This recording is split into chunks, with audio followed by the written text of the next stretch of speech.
What screams? I live on dad's money.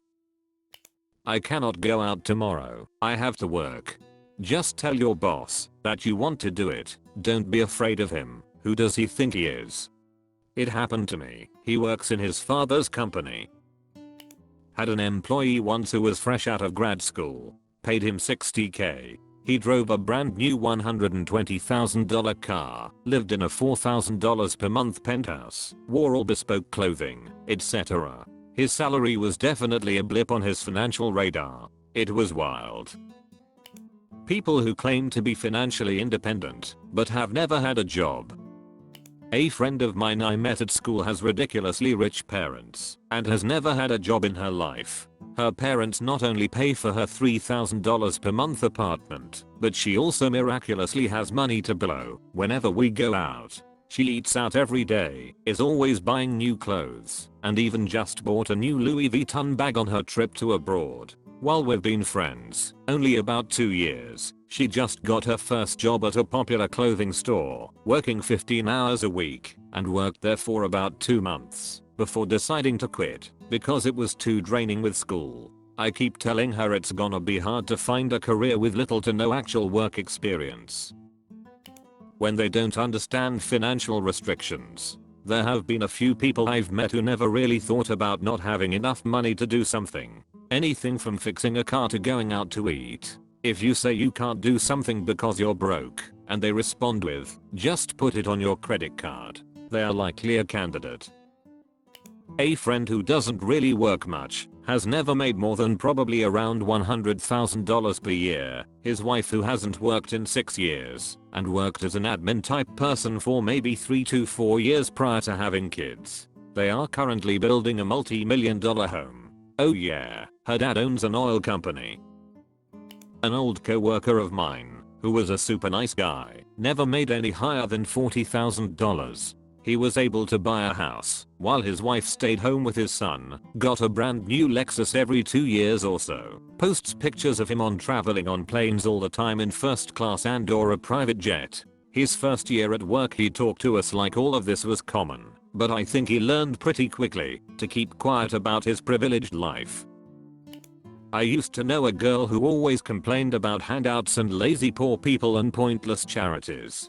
I found out the Mustang she drove was a gift from her father, her parents paid her rent, and her high-paying job was at her mom's company. She honestly didn't see any of that as charity. She got the car, job, and apartment because she's so amazing and deserves it, obviously. I knew a similar girl who complained about people on food stamps and handouts. They flew on a private plane. She was 18 and would order grocery basics, ramen etc. via Amazon, and mind this was before popular internet food delivery, instead of driving the 5 blocks to one of 2 nearby grocery stores. She also lost a piece of expensive art supplies I loaned to her and wouldn't replace it. Not up front. Just avoided me whenever I would bring it up. We worked together too in a somewhat physically demanding job. She was so lazy. I was doing most of the work. She would even joke about how lazy she was. Meanwhile, 25-year-old me, on food stamps with no family, and working my ass off working doubles and 12-hour shifts to afford college. I would not want her situation, but the whole making blanket statements on things you have no experience of, no idea about. I'm not sure how to label that emotion. She was completely oblivious to reality because she lived in a pleasant money bubble via her parents and was probably repeating things her wealthy parents said. She was the definition of privilege. I used to work with a guy years ago. We were both in our mid-20s and both working in junior white-collar jobs, making around the same pay. So while it was okay money, it wasn't amazing. This guy was buying his 3rd home in as many years. Like, he already owned 2, lived in one, rented out the other, nice houses, and was buying a 3rd and keeping the other 2 to build a mini property portfolio. When I told him that my wife, who also worked a white-collar job, and I couldn't afford a down payment, he responded, "Just ask your family for the money." That's what I do. When I responded that A, they didn't have the kind of money, and B, even if they did we weren't comfortable doing that, he just couldn't understand it. He was visibly confused because it was outside his little bubble. I had a school friend who got enough for a deposit on a house when he was 15, around £20,000 from a dead relative. He got one and rented it out. The rent covered the mortgage and a bit extra, and stayed living with his parents. When he was 19 he had enough for a second house to rent out, and when he was 23 a third, and so on. Now he owns his own home outright and does not really need to work at 30. Was good for him to get that money so young, and I would be lying if I said I was not jealous. But he invested it damn well. For a period of in the early 2000s I lived in Williamsburg, Brooklyn. Rents in some parts of Williamsburg were, and still are, ridiculously expensive. I couldn't afford to live in the vicinity of the cool area, otherwise known as Bedford Avenue.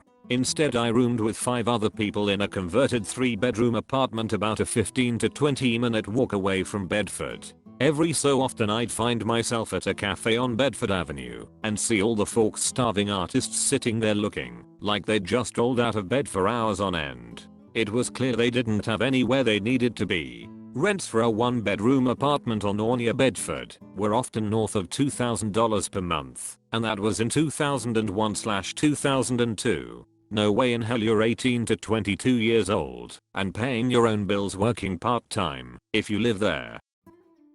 Definitely know the type you're talking about. Be glad you don't know those same people now, because you'll eventually hear them talk about how they spent a few years in Brooklyn slumming it so they could speak with authenticity on having to struggle. They might have even tried to get a job on a street team slapping posters up, or in a record store. That way they can always have something to respond with in case someone accuses them of living off their parents or being out of touch.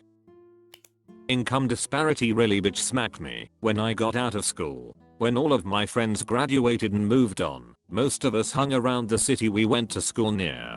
I had an engineering degree and was making more than most of my friends, but still living in a major US city on an entry-level salary. Times were lean, but whatever. Each weekend though, I was somehow the only person who could barely afford gas or had to stay in because I didn't have bar money. I'd get little nuggets of wisdom from my friends sometimes that I needed to be smarter with my money, but these guys were living in the same shitty apartments as me, going to the same bars whilst somehow making less. It confused the F out of me. They got vacations, nice dinners in town, and bought new cars. Meanwhile I was out earning them by like $10,000 per year and eating Hot Pockets for dinner 5 nights a week and driving a beat up old Hyundai with a savings account balance of 0. A few years later I was talking to someone in that group and he said something to the effect of, "Yeah, everyone's parents take care of them after they get out of school. It's what they're supposed to do." Then it clicked. I'm 35 now, and it's so painfully obvious when I see the same brand of 22-year-old kids around town ordering the most expensive thing on the menu. That shit's daddy money and he's acting like he earned it. Where I live, I don't see a lot of people that are outright supported by their parents. I see more people whose finances are obviously supplemented by their parents. On the surface they appear to live normal, financially aware lives until something unexpected comes up. They wreck their car and it gets fixed immediately. They have a free weekend, so naturally they book a last-minute flight home to visit family. Smashed phone. No problem, just go replace it with the latest model. They frequently go on exotic vacations, despite still being in school or having just entered the workforce. They go to work or school, drive normal cars, and live in normal apartments, but they do everything they want to do and never experience any kind of financial hardship because they have their parents' funds as a reserve.